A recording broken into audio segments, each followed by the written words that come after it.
ना ही हम पेड़ा बनाएंगे, ना ही हम आटा गूंदेंगे और ना ही हम आलू अलग से बॉईल करके इसका बैटर तैयार करेंगे। बहुत आसान तरीके से ये आलू के पराठे की रेसिपी आपके साथ शेयर करूंगी, जो कि बहुत ही मजे की बनती है और यकीन करें बहुत कम टाइम में आप इसको बना के तैयार कर सकते हैं। बिस्मिल्लाहिर्रहमानिर्रहीम, अस्सलाम वालेकुम। देसी खाने किचन में खुशामदीद। आज मैं आप लोगों के साथ बहुत ही जबरदस्त आलू के पराठे की रेसिपी शेयर करूंगी। इसे बनाना बहुत आसान है, यकीन जाने इतने इजी तरीके से आप लोगों के साथ ये रेसिपी शेयर करूंगी। आप जब इसको एक दफा बनाएंगे तो आपका बार बार दिल करेगा बनाने को। आपके घर वाले आपसे फरमाइश करके बनवाएंगे और मजे लेकर खाएंगे। इतनी ये मजे की बन के तैयार होती है। ये जी फटाफट से आलू को एक नए तरीके से पराठा बनाना स्टार्ट करते हैं। सबसे पहले यहाँ पर मैंने आलू को बॉईल कर लिया है, थोड़ा सा नमक डाला है। नमक डालने के बाद आलू को हमने इस तरह से बॉईल कर लिया है। यहाँ पे आलू को मैंने ग्रेट कर लेना है। आप भी कोशिश करें आलू को इस तरह से ना कद्दूकश कर लें। तो 2 आलू मैंने लिए हैं जी। तो आलू को मैंने कद्दूकश कर लिया, साथ एक अदद प्याज भी मीडियम साइज की मैंने कद्दूकश कर ली है। चलिए जी, एक प्यारा सा बाउल लेंगे, इसमें हम ऐड कर देंगे प्याज चॉप की हुई, साथ ही हम इसमें आलू कद्दूकश किए हुए शामिल कर देंगे। नमक 1 टीस्पून या टेस्ट के हिसाब से। 1/2 टीस्पून लहसुन पाउडर, अगर लहसुन पाउडर नहीं है तो फ्रेश लहसुन लेके उसको कद्दूकश करके आप ऐड कर सकते हैं। 4 से 5 कलियां धनिया पाउडर 1/2 टीस्पून, 2 से 3 चुटकी जीरा, इससे ज्यादा ऐड नहीं करना। 1/2 टीस्पून सुरख मिर्च। तो सारे मसालों को हमने अच्छे से मिक्स कर लेना है।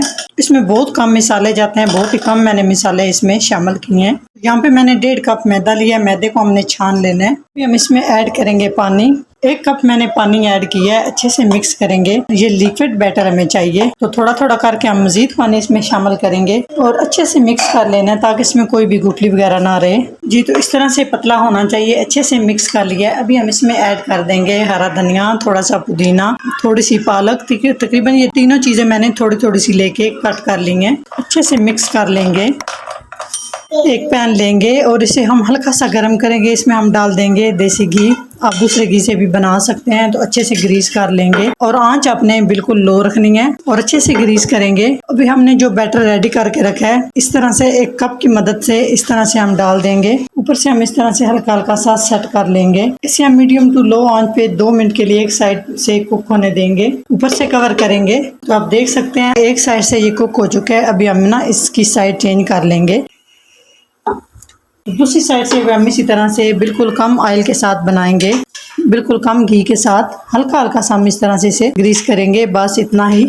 और गोल्डन कलर आने तक दोनों साइड से हम इसको अच्छे से सेक लेंगे। हल्का हल्का अपने इस तरह से ना इसको प्रेस करते जाना है ताकि ये अंदर तक पके। तो दूसरी साइड से भी हम इस तरह से कवर करेंगे और 2 मिनट के लिए दूसरी साइड से भी हम इसको पकाएंगे। तो माशाल्लाह आप पराठे की लुक चेक कर सकते हैं, कितनी जबरदस्त है ये। खाने में ये बहुत ही टेस्टी है, बहुत ही हेल्दी है। तो आप इसकी लुक चेक करें। तो यहाँ पे हमारा ये आलू का पराठा तैयार हो चुका है। तो अभी हम इसको ना निकाल लेंगे। इसी तरह से सारे सेम हम पराठे तैयार कर लेंगे जी। तो इसी तरह से ढेर सारे हमने ये आलू के पराठे तैयार कर लिए हैं। फटाफट से ये बन के तैयार हो जाते हैं और टेस्ट के और लाजवाब इतने हैं कि मैं आपको बता नहीं सकती। लाजमी इसको ट्राई कीजिएगा। केचप के साथ, अचार के साथ आप इसको एंजॉय कर सकते हैं। तो अगर मेरी ये आलू के पराठे की रेसिपी अच्छी लगे तो लाइक एंड शेयर कीजिएगा। चैनल को सब्सक्राइब नहीं किया तो प्लीज चैनल को सब्सक्राइब करें और बेल आइकन लाजमी प्रेस करें। इससे मेरे घर नहीं आने वाली वीडियो आप सबसे पहले देख सकेंगे। तो इंशाल्लाह ताला एक नई रेसिपी के साथ हाजिर होंगे। तब तक के लिए अल्लाह हाफिज।